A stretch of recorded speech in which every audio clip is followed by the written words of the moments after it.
हयात बख्श बाग के मैदान में संगमरमर की दो इमारतें सहेलियों की तरह बतियाती मालूम पड़ती हैं और ऐसा लगता है इनकी बातें जल महल चुपचाप सुनता रहता है।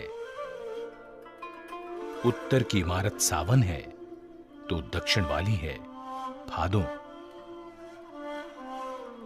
इन दोनों इमारतों की बनावट एक जैसी है और सजावट भी एक जैसी थी।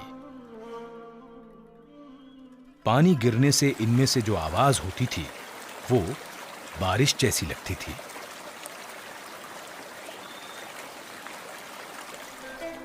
लाल किला मुगलों के जमाने से ही सत्ता का प्रतीक रहा। मई 1857 में जब अंग्रेजों के खिलाफ विद्रोह हुआ तब क्रांतिकारियों ने आखिरी मुगल बादशाह बहादुर शाह जफर के नेतृत्व में आजादी के पहले आंदोलन का बिगुल यहीं से बजाया था। 1857 में जब लाल किला अंग्रेजों के कब्जे में आया उसके बाद इसमें बहुत सी तब्दीलियां आईं। किले की कई इमारतों को ढाकर फौजियों के लिए बैरक बनवा दी गई। लाल किला अब बादशाह का आलीशान महल नहीं रहा, वो अब अंग्रेजी फौज की छावनी बन गया था। फिर 1940 के दशक में नेताजी सुभाष चंद्र बोस ने चलो दिल्ली का नारा दिया और लाल किले पर तिरंगा फहराने का आह्वान किया। इसी लाल किले में आजाद हिंद फौज के अफसरों पर अंग्रेजों की ओर से मुकदमा भी चलाया गया। आजाद हिंद फौज के अफसरों को यहीं कैद करके रखा गया था। इस ऐतिहासिक मुकदमे में पंडित नेहरू, भूलाभाई देसाई और कैलाशनाथ काटजू बचाव पक्ष के वकील थे।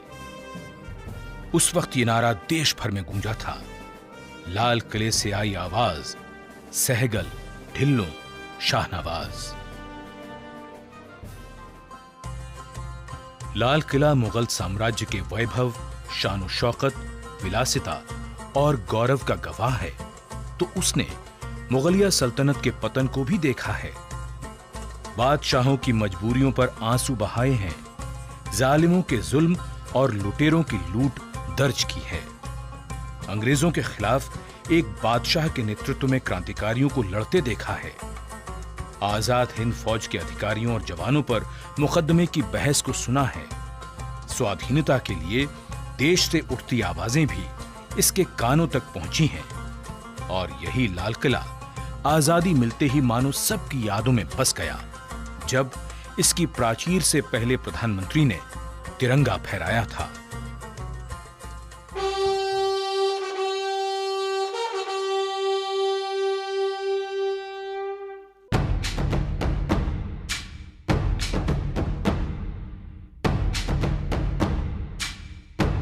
वक्त के कितने दौर गुजर गए, लाल किला हर दौर में अपने आप को जैसे ढालता चला गया।